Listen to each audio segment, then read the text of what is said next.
Welcome back. We're back with Between the Lines for the second half, the second taping of the show with Congressman Chuck Fleischmann. We dealt with D.C. issues last week on Thanksgiving, and now this week we're going to talk about what's happening, what's changing in our area.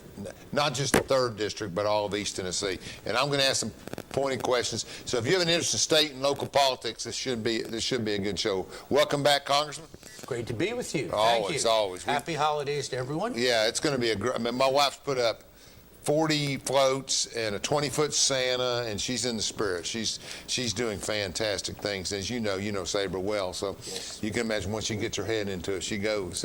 She's doing a great job, and neighbors are all excited. They're doing stuff. So I think people are more pumped this year. Got a great neighborhood too. That's another I thing do have a great neighborhood. About Oak Ridge, we were talking about that the other day with somebody, that you're in your boyhood home, but the neighbors that you had, and still when I talk about people who come back to Oak Ridge and visit where they live, just wonderful place. It is a wonderful place, and I'm in the traditional area. Yes, you are. My good friend Judge Frank Wilson built a home next to me, and he lived there. And Randy was attorney in Chattanooga until we were 6 years old. Then he got appointed by John Kennedy, became a federal judge in your hometown. And that whole neighborhood is really, really good. So let's talk Oak Ridge. Just talk 3rd District. Let's talk politics. Now we're going to get into the fun part of it.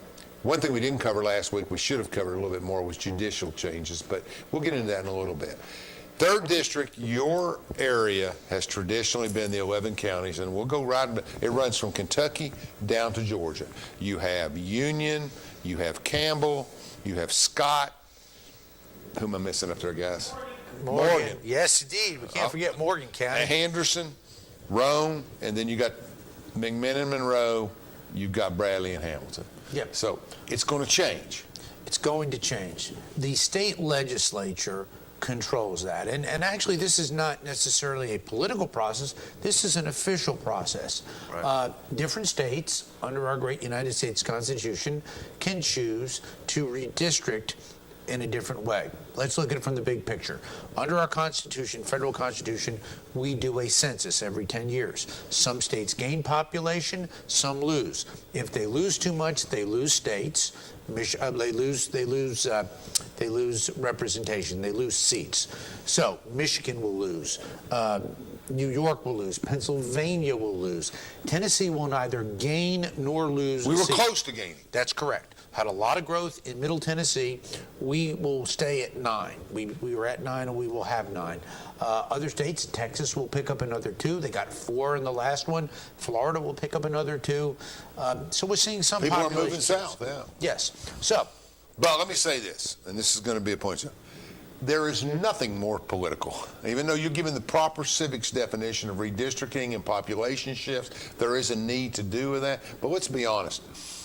And this goes from New York to Texas. Nobody's absent from this process. You draw lines. It's called gerrymandering, not legal.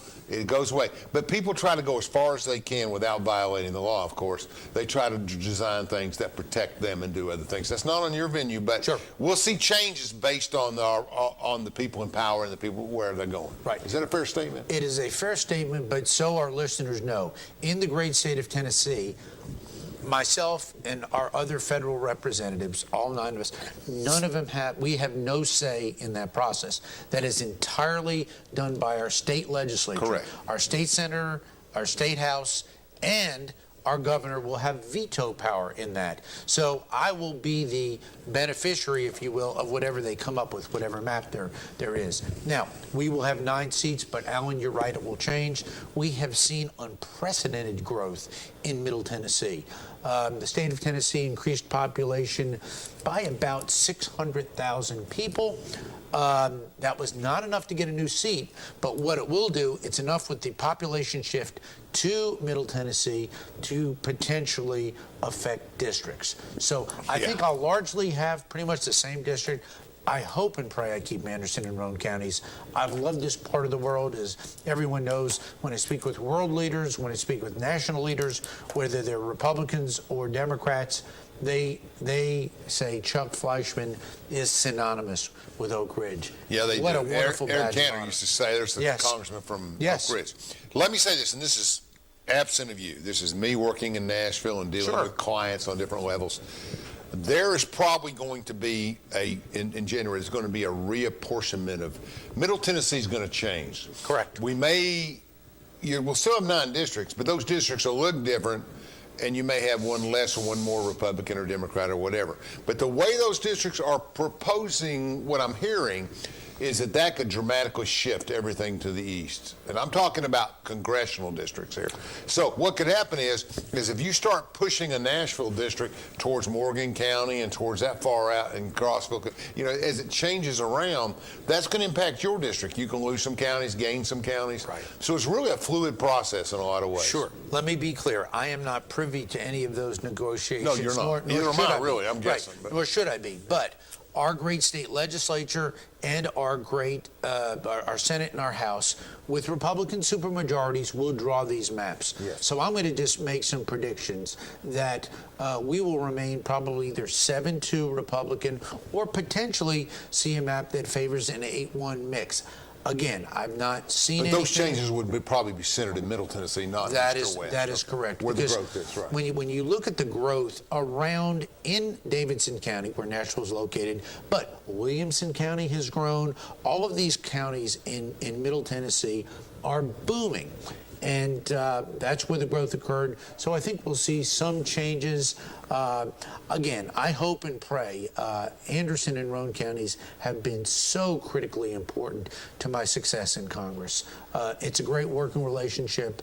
As I've said it before, Oak Ridge continues to lead the world in research and technology and so many different things. I love the people here. I'm an appropriator. That's a natural fit for Anderson and Roane counties in the city of Oak Ridge. Okay. So the rumors are, Yeah. and you're not privy to it, but the Rumors. then Yes. people I know in the mix understand. The rumors are that you will end up probably keeping Anderson and Roane, but they're going to have to push so much this way with the districts being drawn that you could have some shuffles below. Correct. And it probably makes sense for your northern counties to go away if they have to. Even though you love those guys, and I'll give you the talk for you. He loves those counties. He's got close friends in those counties, and you've had a wonderful 80% of the vote in those counties. And you went in 10, and by 12, everything changed anyway. You had Ray County It the did. first 2 years. It's another good point. This will be my second redistricting. I'm glad you raised that, because I had Ray and Meggs the first time, 2 fine counties. We lost them in redistricting, and they drove me to the Kentucky line, where I picked up Morgan and I picked up Scott. Wonderful people, wonderful counties. So it's been a very good experience for the past decade. It's been mutually beneficial. I've grown, but remember this: I am Tennessee's member of the Appropriations Committee in the House. Right. Whether you're a Republican or Democrat, I am the appropriator. What that means is I have the most say in the spending, where those federal dollars will go to our great state, in our great state, and I think that's very important, critically important to the Oak Ridge Reservation. $7.2 billion worth of federal, yes, to our 3 great missions. What's happening with the funding for those 3 coming up this fiscal year, which we just started? We're going to do well. I'm glad you asked that. Oak Ridge National Laboratory always does well, should do well. The premier national laboratory of our 17. The Y-12 plant with the Y-12 Joint Pantex mission for NNSA, keeping our nation's nuclear arsenal strong, will be well funded. Uranium processing facility, so proud. $6.5 billion on budget, on time, being built by the great CNS team. Well, let me ask you a question while we're on. And cleanup. I've got to talk about environmental Go ahead. cleanup. So critical. We clean up better than anybody else in the world right here in Oak Ridge. One reason Hanford gets so much money, yes, is, and people don't understand it, is, and we'll go ahead and tell them, you were the head of the cleanup caucus nationwide. Yes. And so you're involved in all of them in a sense. But Hanford gets so much money because, and I didn't realize at the time, I read a couple of books about it, but huge reservation. Yes. Much bigger than ours, a lot more stuff involved. So, I mean, some of that's justified. I mean, some of their funding to try to get it's a third of the EM budget. You're right. Yeah, it's big, and they've got a lot of work to do out there. And we've had very good success here with that. I think, let me ask you, let's talk about vaccines and masks and different things. I think there was a fear, at least a month ago, that requiring vaccines in the federal government would create work shortages. And I happen to believe it does, that you're losing it quality does. employees. I've heard from constituents. Well, see, and here's how it went down. I was in a management meeting, but here's how it went down. It is the skilled crafts that are affected. If I'm a carpenter or I'm an electrician or I can go somewhere else and work. I don't have to listen to that. Now I'm a guard or something else. Those kind of wages aren't readily available because, they pay very well at the UPFs of the world. So you may have to give up a lot to make that independent choice. We have a young man running for office here. I'll go nameless, but he's retiring and he just doesn't believe in vaccines, and he's in his 50s. But may seek office locally or something different like that. Sure. He talked to me. But I think, how much of an impact is it having? Can you get a feel for UPF and other construction areas in your country? Profound impact. Yes. And so. let me be candid with my constituents. Sure. I had COVID. I was unvaccinated at the time. I got COVID in January of this year. I did not want to take the vaccine. I did not. I was adamant. But I couldn't do my job. Can you say why? I was concerned about the safety. I had a lot of people call me and said they had adverse reactions to it. Other people did not. And I thought it was a very profoundly personal choice whether or not to get that. Everybody should have that choice. If you want it, we'll get it to you. Again, if you don't, leave that person alone. So I was strongly against the mandates and still am. But I couldn't do my job. And as most of my constituents know, I show up and I vote all the time. I work tirelessly. And it became up to me that, well, Congressman, you're not going to be able to go on the Oak Ridge Federal Reservation unless you're vaccinated. Well, that's my job.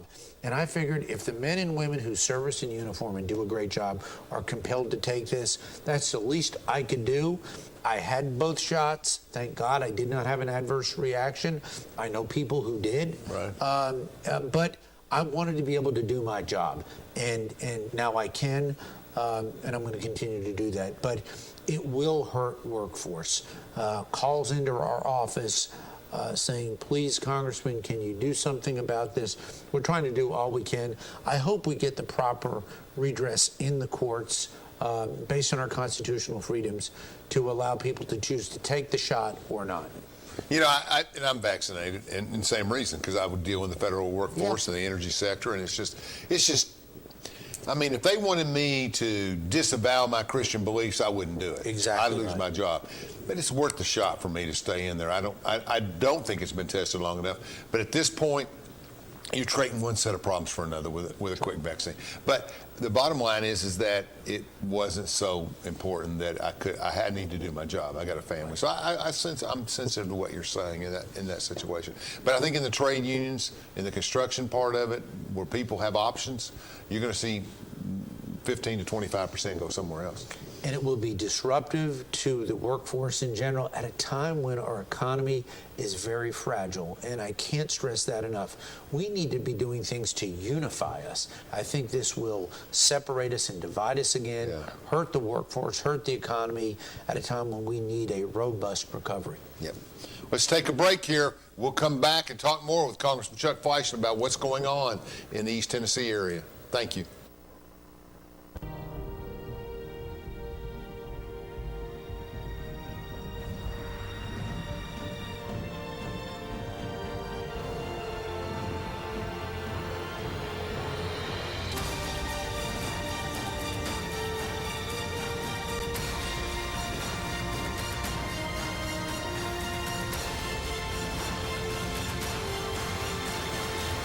Always ready, always there. Visit NationalGuard.com to find out more.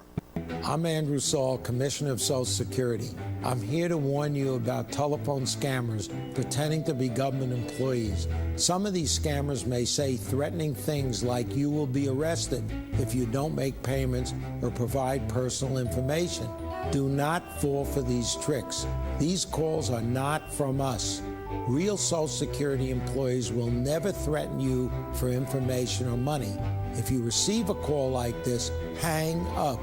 Never give the caller your personal information, like your Social Security number or bank account, or send money in any form, cash, gift cards, wire transfers, or prepaid debit cards. Report the call to our law enforcement arm, the Office of the Inspector General, at oig.ssa.gov. Share this information with your friends and family.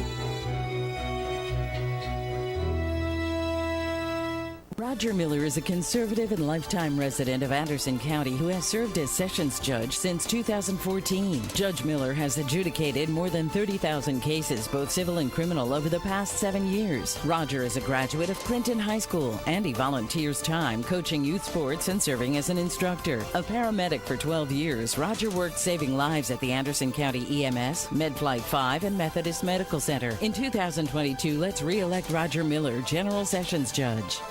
Hello, I'm District Attorney General Dave Clark.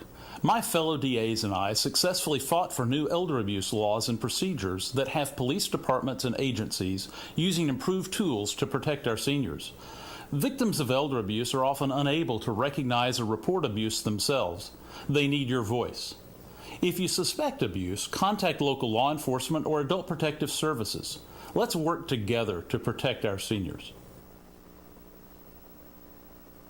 Ryan Spitzer has been a prosecutor in Anderson County since 2007, prosecuting more than 2,500 cases over the past decade. Ryan has been the Drug Task Force prosecutor for the past 7 years. Ryan donates time working with local nonprofits. A veteran, Ryan spent 6 years serving his country as an Army medic in the National Guard. Ryan is a family man who works hard every day to keep Anderson County families safe. Experience matters.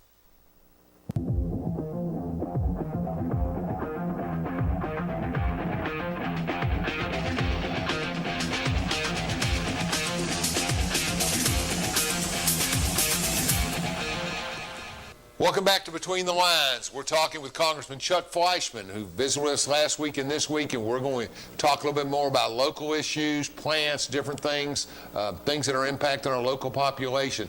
First, I want to thank Judge Ryan Spitzer and Judge Roger Miller and Juvenile Judge Brian Hunt for their sponsorship of the show. And we get a lot of important messaging out, and I appreciate them backing us up on that, et cetera, et cetera. So, Hamilton County is about half of your district at this time. Yes, about 350,000 of the 700,000+. Hamilton County is about how big is Knoxville? Does anybody know how big Knox County is? I don't. It's slightly larger, I think. Than I think it's a third larger, maybe 500,000. Don't know. That's a good question. I know it's bigger. But I don't know. So how are things changing in Chattanooga, and how's that impacting everything for you?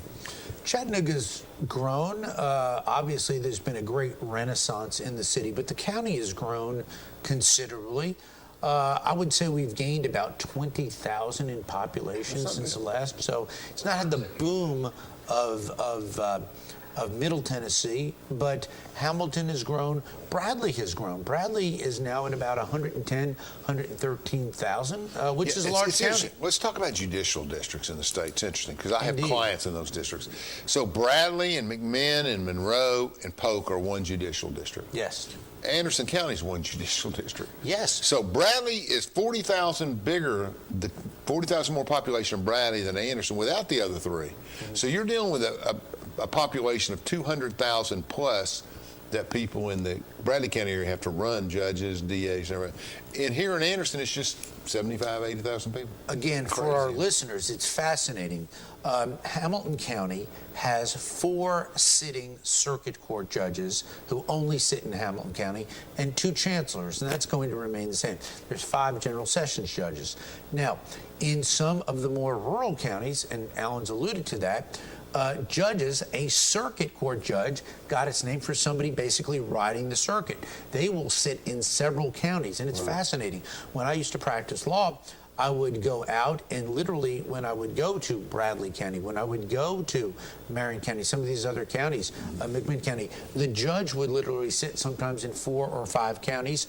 It's really fascinating. But yes, judicial districts, district attorney districts, and all that, they're all very interesting. And I don't know the exact number, but I think General Clark here in Anderson County has 6 or 7 ADAs. He has some other staff. Yep. General Pinkston in Hamilton County has 27 ADAs. Yes. That's a much bigger chore. Much bigger county. So there's bigger no docket. system. It's not like other things. Judicial districts are just based on whatever, I guess.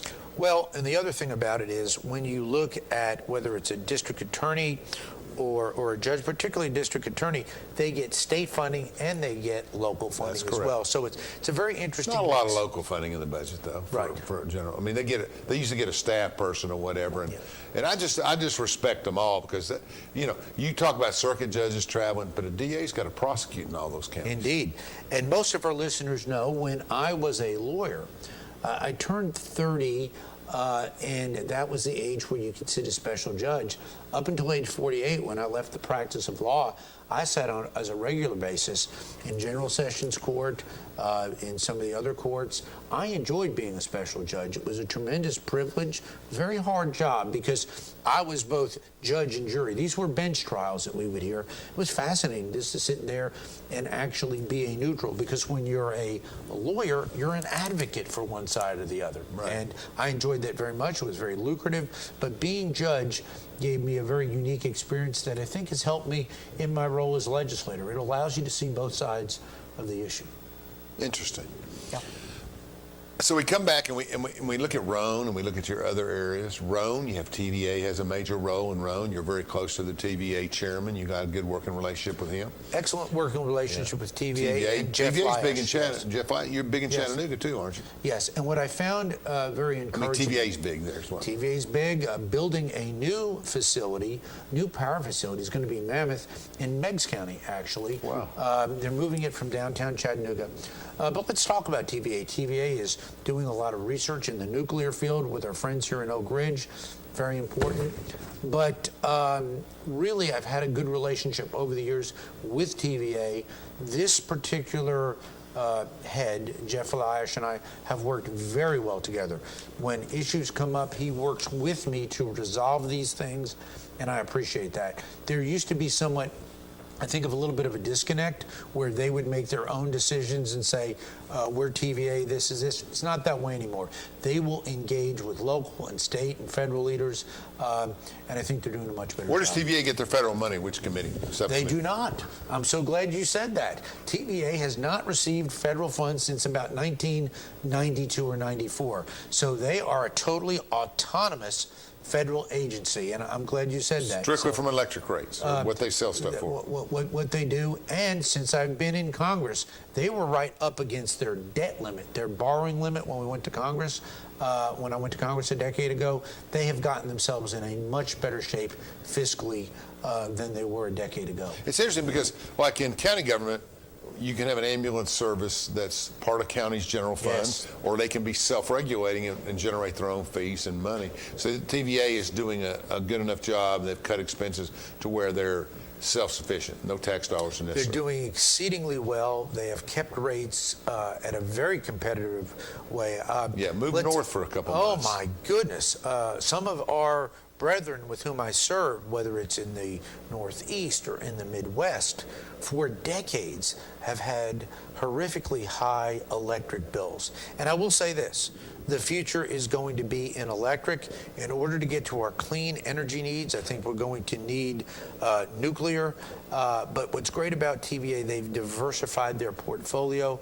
I think we're going to be positioned very well currently and in the future. So to their credit, they're working with their senators, they're working with their representatives, they're working with their local leaders. So right now I'm very pleased as to where they are. You know, it's using terminology, but when I say liberal, I don't mean it negatively, I mean it neutrally. When I say progressives, I don't mean it positive, I mean it neutrally. But it's interesting because in the whole energy crisis, we got to get rid of fossil fuels. Speaking their side, we got to get rid of coal, we got to get rid of oil, we got to get rid of all this stuff. And the cleanest form of energy in the world is nuclear. And they can't. It's just so hard for them to embrace nuclear because they've spent generations protesting nuclear that they're at a point where if you really want to clean things up, you can't do it without nuclear energy. I have some progressive colleagues who are split on this issue. Some are working with me. I do a lot of work with the Nuclear Renaissance Caucus which is great, with the Nuclear Cleanup Caucus, with the National Labs Caucus, but I'm very pro-nuclear. I'm probably the strongest pro-nuclear person good to know. in Congress. But I do have some Democrats actually who work with me actively, but you're absolutely right. There are some progressives who just can't get there. And the reality is, and we told this to President Biden, we told this to Secretary Granholm, she actually agrees with this, that we've got to have a strong nuclear portfolio to get to clean energy goals. And the best part about it, right here in Oak Ridge, we're leading the charge. Well, and when she was governor, I researched this. When she was governor of Michigan, 30% of Michigan electricity was provided by nuclear in Michigan. Of course, University of Michigan used to have a great program. We're going to take a break. We'll be back in about 2 minutes on Between the Lines. Ryan Spitzer has been a prosecutor in Anderson County since 2007, prosecuting more than 2,500 cases over the past decade. Ryan has been the Drug Task Force prosecutor for the past 7 years. Ryan donates time working with local nonprofits. A veteran, Ryan spent 6 years serving his country as an Army medic in the National Guard. Ryan is a family man who works hard every day to keep Anderson County families safe. Experience matters. What if one day you went to your secret hiding place and instead of what you came for, you found this? What would you do? The truth is, all drug use comes with risk. Before drugs take their toll on you and your family, know that there is help. You can quit. If you or someone you love is struggling with drug use, call 1-800-662-HELP for 24-hour free and confidential information and treatment referral, or go to samhsa.gov/knowtherisks. At Social Security, we are always thinking of ways to save you time and make things easier. That's why we created My Social Security. A My Social Security account allows you to access your earnings history and benefits information, request a replacement Social Security card, get a proof of income letter, estimate and apply for benefits, and more. Save time. Go online. Open a My Social Security account at ssa.gov/myaccount. Social Security. Securing today and tomorrow. Produced at U.S. taxpayer expense. Roger Miller is a conservative and lifetime resident of Anderson County who has served as Sessions Judge since 2014. Judge Miller has adjudicated more than 30,000 cases, both civil and criminal, over the past 7 years. Roger is a graduate of Clinton High School, and he volunteers time coaching youth sports and serving as an instructor. A paramedic for 12 years, Roger worked saving lives at the Anderson County EMS, MedFlight 5, and Methodist Medical Center. In 2022, let's re-elect Roger Miller, General Sessions Judge. Hello, I'm District Attorney General Dave Clark. My fellow DAs and I successfully fought for new elder abuse laws and procedures that have police departments and agencies using improved tools to protect our seniors. Victims of elder abuse are often unable to recognize or report abuse themselves. They need your voice. If you suspect abuse, contact local law enforcement or Adult Protective Services. Let's work together to protect our seniors.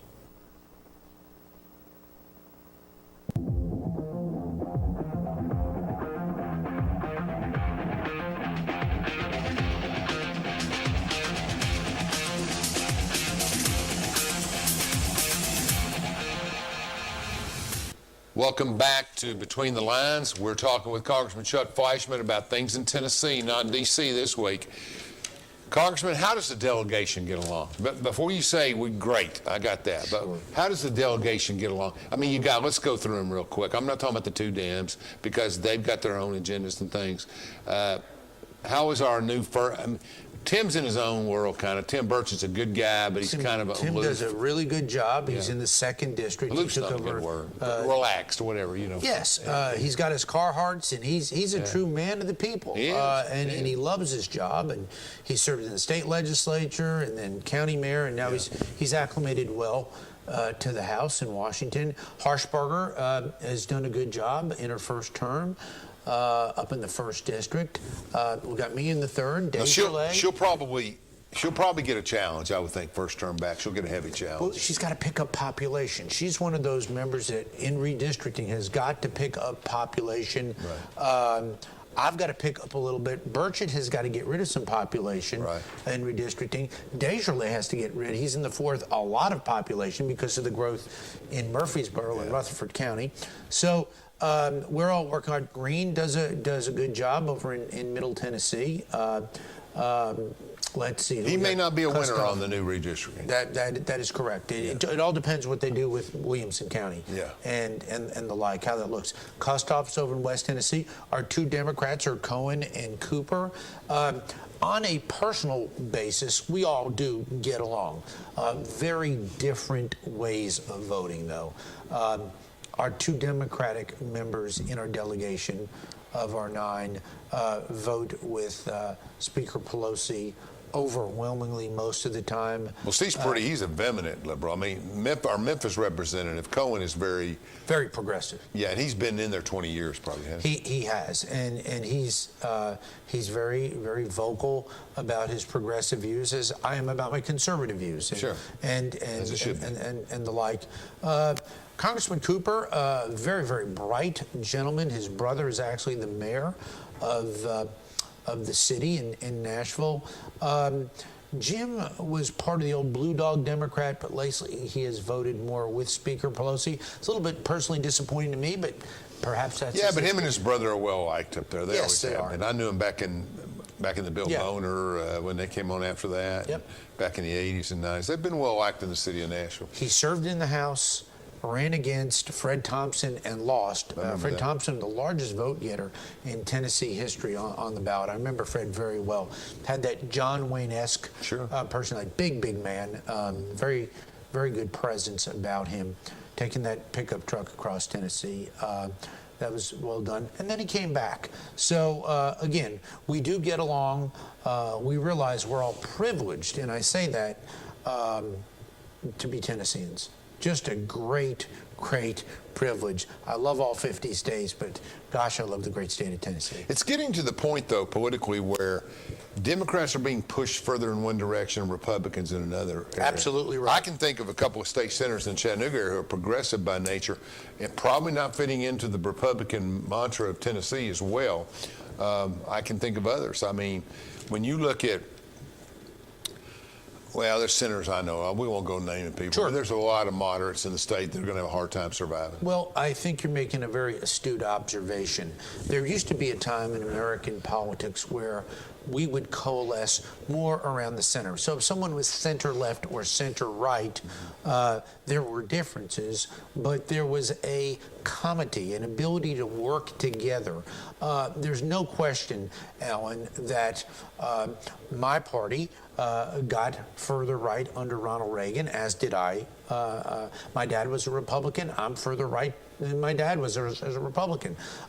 There's no question about that. But the Democratic Party, sadly, which was always a left of center party, but moderately, has now jettisoned to the extreme far left. When we see them talking about literally socialism, which was never really part of the Democratic Party's mantra, they are championing socialism now. I think that's bad for the country. I really do. Well, you know, and my problem is that you confirm, right? I mean, you investigate, you confirm. There's no positive socialism. Maybe in the Nordic countries they have a limited amount of socialism that works. But overall, nationally, internationally over the last 50 years, it's a failed policy. It is a failed... Especially in a multicultural environment. No question. It's easier in the Chinese world probably because you have a very homogeneous type Asian environment. Here you got one here. I mean, the bottom line is socialism only works with extreme, in my opinion, and I'm not as smart as a lot of people, but we have to have extremely tight controls over everything. Fundamentally, Karl Marx, when he wrote the Communist Manifesto, did a lot of things that were wrong. First of all, he attacked religion, and I think our great Judeo-Christian values have made America great. So he referred to religion as the opiate of the masses and things like that. But that was the blueprint. Now it's Facebook. Yeah, that was the blueprint for a lot of failed endeavors. The Soviet Union was a failed socialist communist endeavor. Now, they went off in a Leninist bent of that. China originally was Maoist. Mao brought communism to a largely agrarian society. Today, they are a communist society that is competing with capitalist nations all over the country. And they figured out, we talked about this in graduate school, but they figured out that with their discipline and their savings ability, capitalism fits them to a T. So, and they control everything, which is so bad. If you're saving for us. 10% of your money at all times and things are growing like they're growing, I mean, you know, it's... What I think is so fundamental to they're our having trouble system, controlling it, though. There's so much money over there. The United States is still the last bastion of freedom. Economic freedom, political freedom, and under our great constitutional republic, I believe in our great United States Constitution. Tennessee has a great state constitution, which does a lot of fine things that keep us safe. But we have got to fight to protect those constitutional freedoms, because if we allow big government under any type of euphemism that the left may put out, what they try to talk about is democratic socialism. I think they're antithetical, but what they want to do is basically set up a system where the government is controlling everything economically, socially, politically. That is not where we need to be as a nation. That's what we need to stand up and fight against. You know, I tell the story. I said, look, the Soviet Union provided a service to the world in a lot of ways. It organized people, not in a positive way, but it brought a lot of multicultural areas that were fighting in a war continually for centuries in under one flag. We all work together. I mean, blah, blah, blah. That's what socialism does in a sense. Problem is people's people's freedoms and their desire to worship and everything overcome that, and there's problems. Okay. They crammed down, though, on the Soviet countries that were part of the Soviet Union, now many of which are free. That's where I'm going to go with this. But the other Soviet allies, whether it was Poland or Hungary, they came in and they dominated those countries on that side of the Iron Curtain, to quote Winston Churchill, but to basically control those economies and those societies, much to the party's detriment. But here's my point. My point was cultural. Sure. It's a failed system. It doesn't work. So, but culturally, here's what happened. The Soviet Union came in from 1920 to 1950 in different phases, took over all this territory post-war, had this huge issue. And they get everything, and all these countries, all of a sudden, civil wars are gone, cross-cultural wars are gone, because they're all under one iron rule. The minute the Soviet Union collapsed, you start with Bosnia, you start with Czechoslovakia, you start with there. All the cultures went back to where they were in 1915. They start killing each other, massacring each other. Look at Yugoslavia. Yeah, that's right. It's terrible. In other places. Yeah. And you know what that means? That in the end, it's all tribal. It's all. My whole argument is that culture by its very nature, and that's what I think is going on in the United States, is that the values and the morals and our tribal of the southern United States, and in large part economically in the West, it's just gone away. It's become more and more. We have values, we have culture, we're holding on to our past, we're less popular. Whereas everything north, there's this conflict between traditionalists and between liberals, and I'm not sure young people are embracing what we embrace, but I don't know. I just think that the country's got more to deal with than taxes, and so I think our country is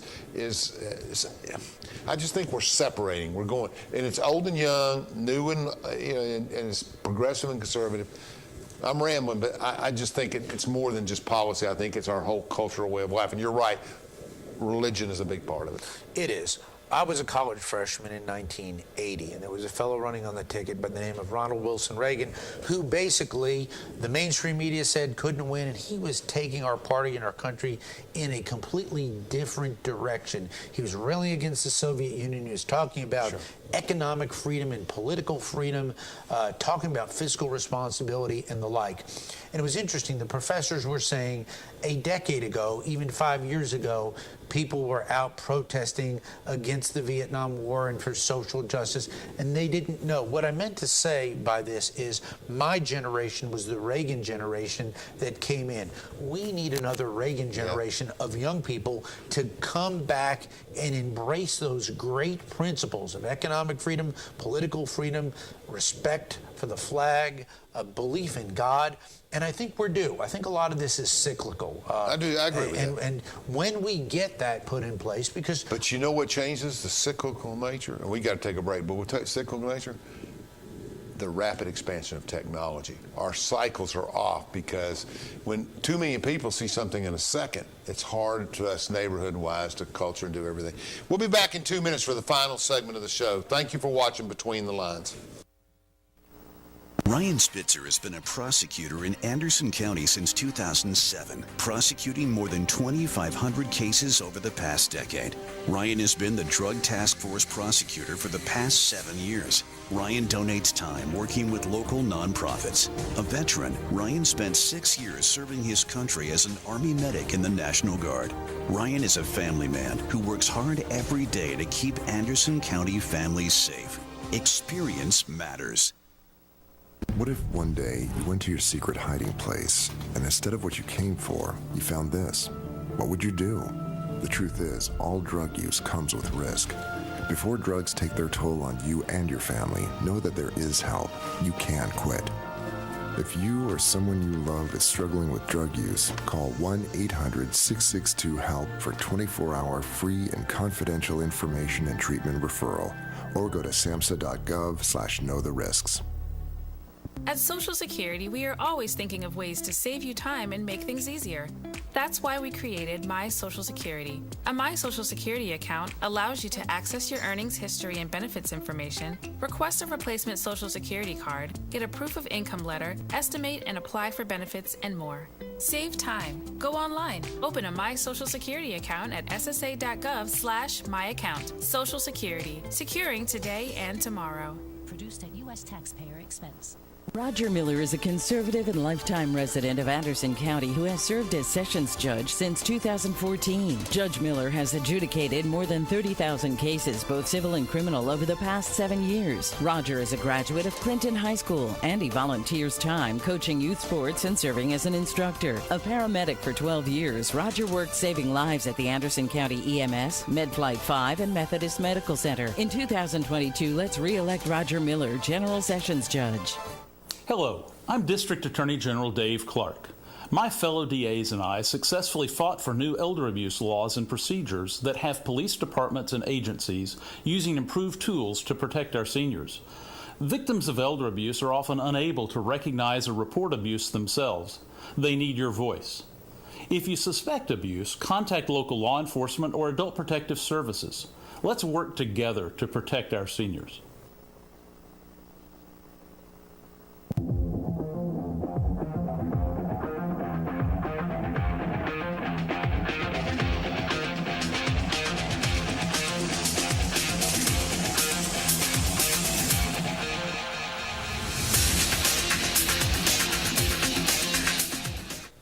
Okay, we got about 7 or 8 minutes left in the final segment. Tell me about. Yeah, we got 40. He's right. So we really got more time. 17 minutes. Tell me about your relationship with local individuals. How do you interact locally here in East Tennessee? You seem to get along with pretty much everybody. I do. Well, I'm a constitutionalist, so I believe in staying in my lane. At the federal level, I have a role in the United States House as a representative. Our senators have a very different role constitutionally. We get along well, and I appreciate that. I turn to our great friends in state government. They control the redistricting process that we talked about. They control our state budget. They operate under a state constitution and really affect the daily lives of people in many ways more than we do. It's amazing. Then you go to local government. Our local mayors and county commissions and city commissions, and there are a lot of local governments throughout the 3rd District, all of which are reflective of their local communities. I've always said government that's closest to the people is most important, local government. sure. Why? Tip You O'Neill, see these yeah. exactly. You see these people in church, in the supermarket. You're making decisions about their local schools and their local communities. And I'm so proud of our local communities. Again, I love Oak Ridge, the history of this city. I was just recently speaking with the Secretary of Energy about the great history in Oak Ridge. And it's part and parcel. It's And part it's of new. the fabric. And it's new. Yes. It's only 70, 80 years old. That's right. But I was on the reservation the other day. We were driving through and saw the church and the cemetery now that's behind the fence and things like that. When you think about what we did in this country in such a short period of time, the people of Oak Ridge, just great American patriots. But to answer your question, local, state, and federal government all have roles. We work together. In Tennessee, I think we do a much better job than some other states, and I think that's largely because we share the same ideology. Not all of us, but you don't see A big enough majority. That's right. You don't see the radical swings right or left. You really don't as much. You have an office in Chattanooga. I do. You have an office in Oak Ridge. And one in Athens, the And friendly one in city. Athens, Yeah. and et cetera, et cetera. So if you lose Athens, if you lose McMinn County, obviously you won't have an office in McMinn anymore. Correct. So you would try to go with 2 or 3 different offices if you went back to Ray County, or you'd have one we've field office? Talked about that. My largest district office obviously is in Chattanooga, which Right. Hamilton County has about 350,000 people. Very important. Steve Howe's in charge of that. He's your field guy. Steve's in charge of the entire 11 counties and doing an outstanding job. Does you know where they all are? Yeah. I like Steve. Steve does a great job. Go ahead. Yes, he does. Yeah. But Probably like to forget a few. Yeah, that's right. Now, the Oak Ridge office has long been a great, strong bastion for us up here. It's in the federal building up here, and that is really a shining point. Yeah, for and me. you know, I say Cindy Boshears runs that office for you. They had 4 people when Zach left, and now you got one person having to do everything. That's the difference in the government, right? There you go. And then the Athens office covers 4 of our counties. We don't know what will happen there. Perhaps we'll keep that if we keep that county, but I think 3 will be enough. Then I've got a large office in Washington, D.C. Yes. In the Cannon office building. Yes. We built back a new office in an old office complex. Cannon was completed in about 1909.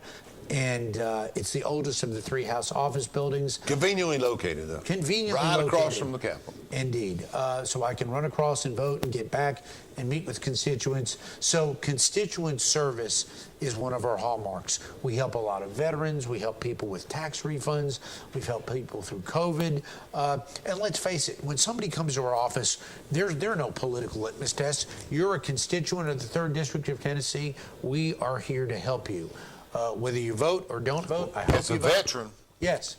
I'm not a veteran. I don't mean as a veteran, but if presumably I am a veteran and I need help, we used to have to go to Johnson City or somewhere else. Where are the veterans? Are there different places now?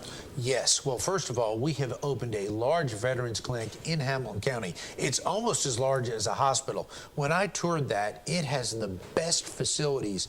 I mean, hearing, dental, everything. It's just incredible. The equipment was tremendous. So we have that. Since I've been in office, we have opened a clinic in Campbell County, in McMinn County, and in Roane County. Which is very good. So 3 veterans clinics there, a 4th one in Hamilton County. We still have the great hospitals up in Mountain States, up in the 1st District, and in Middle Tennessee. So they're there if our veterans need it.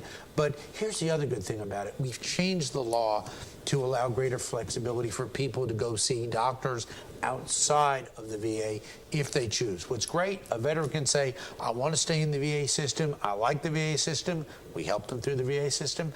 If they want to do something outside, if there's a problem, we help them there. Their VA insurance will work outside. You got it. We help them. And that changed under President Trump, didn't it? It did. I remember that. That was very important.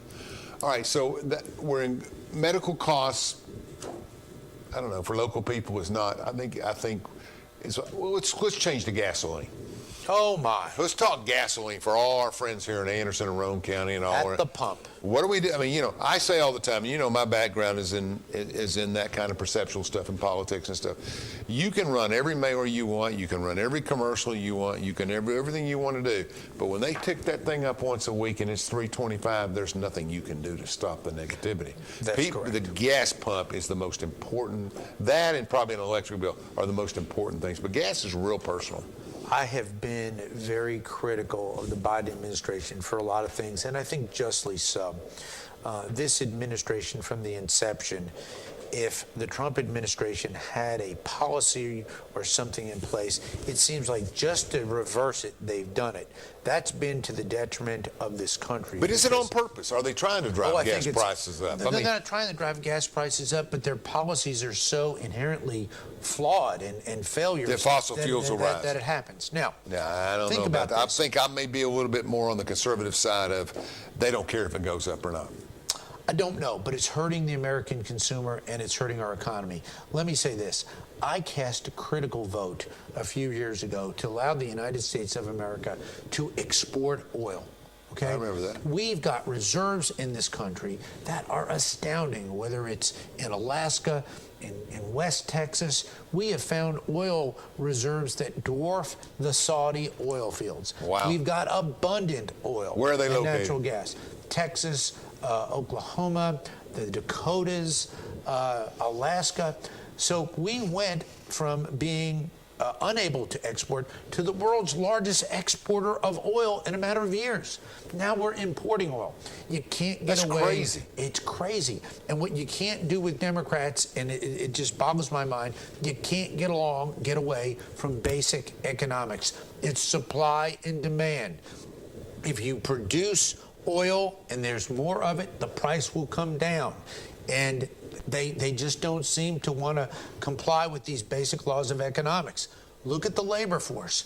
If you basically constrain a labor force, wages are going to be driven artificially higher to the detriment, ultimately, of poor people. When you have inflation, it hurts poor people more than it does rich people.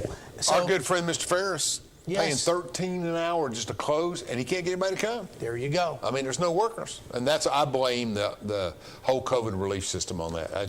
It was a nightmare. And I remember when I worked at McDonald's scrubbing floors for $2.10 an hour. Wow. I was glad to get it.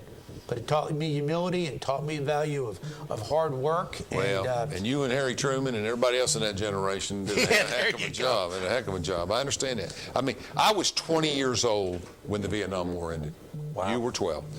I mean, and I can remember the overall depressed atmosphere of veterans and everyone else, and I think we've turned that around a lot. I think there's a lot of appreciation for veterans, at least in Tennessee. Tremendous appreciation. And that is national. I will say that. If there's something our country finally got right, is respect for our veterans, and particularly respect and thanks to those veterans who served in the Vietnam era. You're absolutely right. When I was younger, I used to listen to the MIA and KIA reports on the radio coming from Vietnam. Walter Cronkite used to give it to us every night. Walter Cronkite, you'd hear it on the radio. 12 were dying. Yeah. And then when it was over, sadly, the country went silent. They were whispering for about 4 or 5 years about Vietnam. Bruce Springsteen's song "Born in the USA" is 84. About that Vietnam veteran that son, don't you understand? And thank goodness again to Ronald Reagan. Ronald Reagan came out in the campaign, and I'll never forget this, referred to the fight in Vietnam as a noble cause. The mainstream media hit him on that. How could you say that? That was outrageous. But the rest of the country said, yes, these men and women put the uniform on. They fought for this country. They didn't go to Canada after Carter basically gave the draft evaders, the draft dodgers, a pass. I thought that was wrong then, but he did that, and that was the law. But we now honor the men and women who fought in Vietnam, and I do a lot of work with veterans, Alan. The people who come first in line to help the veterans from Afghanistan and Iraq are the Vietnam veterans. Wow. It's amazing. It's touching. Oh, that's fantastic. Yeah, that was a whole era that just, our good friend David Mathis from Morgan County, who we know very well, Yes. his brother lost his life in Vietnam, and that whole We family. gave a flag up there in Yeah, Morgan you County. did. Remember the Yeah. courthouse for him. Thank God. That was great. 7, 8 years ago now. They had a veterans page. We had a whole section on the family because father and all the brothers and everybody served. So it's quite a testimony. Yeah. So tell me about the economy in general in our district. What's changing? What's getting better? What's getting concerned? When I meet with presidents and prime ministers from around the world, ambassadors, other business leaders, I say Tennessee is open for business. Yeah. Our state has done it right for a long period of time. No state income tax, low wages. We balance our budget every year. We make it conducive for a business to come here. I see Bill Lee, Governor Lee was trying to recruit policemen. Yeah, there you that go. was great.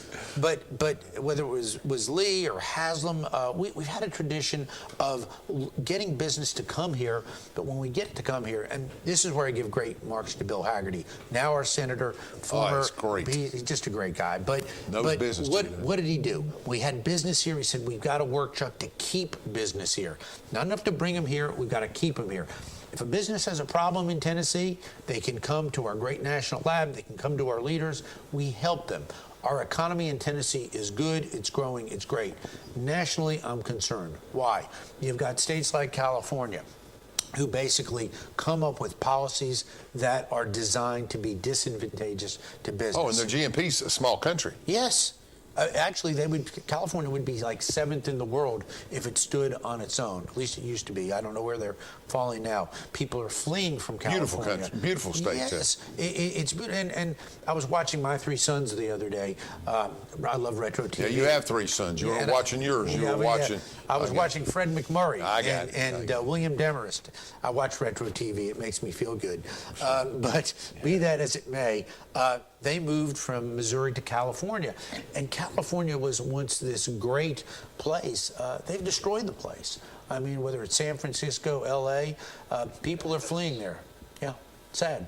Bad policies, left-wing policies, left-wing ideology put into practice that fails. Inevitably, it will fail. Interesting. Do you see, will the redistricting change our state house government much, or do you think? Yes, another great question. We talk about how it affects our 9 congressional districts. Right. They will be redistricting for the state house districts and the state senate. Very important. It will change, and it has changed in the past, and it will be reflective of the population changes, which are going very, very heavily to Middle Tennessee. No question about it. Well, that's where the population is. I remember I was working in the county, and I drove, we were trying to put a contract together with waste management, and so I went to some other county mayors to talk about it. In Murfreesboro, this was like 04, 05, and Murfreesboro mayor looked at me and said, Alan, I'd played ball at Middle Tennessee State, and I knew a lot about Murfreesboro, but I said, I put a wheel tax on, I put a local tax on, I've raised property taxes, and I cannot slow the growth down. And they just keep coming. It's amazing. In other words, they put every obstacle they could to kind of regulate it so they could plan for infrastructure, Sure. And they just couldn't stop them. He said it goes up a point or two a year. It's just incredible. And flat land, a lot of available property. Sure. Nashville's the cortex, I guess, or whatever, of the center of all of the 500 miles of half the country. Yeah. And so, and Middle Tennessee's a great place. I It love really Middle is. Tennessee. Rutherford It's not County as is pretty. beautiful. It's Yeah. not as pretty as, it's got a Kansas, Missouri beauty. East Tennessee is our good friend Charlie Ergson. Outside of the Rocky Mountains and the Smoky Mountains, very similar. I mean, you get a lot of mountain culture. Yes. And I just think that it's hard to beat East Tennessee. It is a beautiful part of the world, whether it's Southeast Tennessee where I live, here in Middle East Tennessee. Polk County's beautiful. It really is. I went down there. It's really nice. Polk County is going to boom someday. It is landlocked between Hamilton, Bradley, and the North Carolina border. Right. We've got a paid-for road that will go there one day when that is opened up. Beautiful. It's Carter K. It will do well. I feel sorry for the folks in Polk County. That is actually an economically distressed county, right in the heart of booming affluence. But Polk Not County easy to get into. Yeah. You talk about highway, you're right, not easy to get into. Yes. It's going to be tough. restrictions or regulations on our people in East Tennessee you'd like to talk about? Anything that really concerns you? I mean, we know that COVID's created restrictions. Sure. Anything else? We have got to always be mindful that regulations that come from the federal government that affect all our 50 states can be very detrimental to local businesses and can curtail our freedoms. So we've got to be always aware to fight the fight to keep our freedoms, whether they're personal freedoms or economic freedoms. I think they're integrally tied together. That's Ronald Reagan talking. I think that's our founding fathers talking.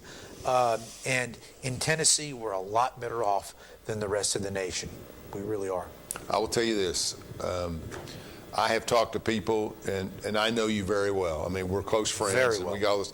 And sometimes you're right, and sometimes you're wrong. Most of the time you're right. I'll grant you, but sometimes you're right, and we talk. And Just ask Sabra. But that's right. But you know, or Brenda. But I mean, the bottom line is that nobody disputes that you're the hardest working congressman they've ever known. I mean, thank you. Ask you, Stephanie, whether you agree or disagree with Chuck, he is the hardest working congressman, 5 in the morning till 9 at night. He doesn't play golf, anything else. We appreciate you watching very much. Thank you. Thank you so much.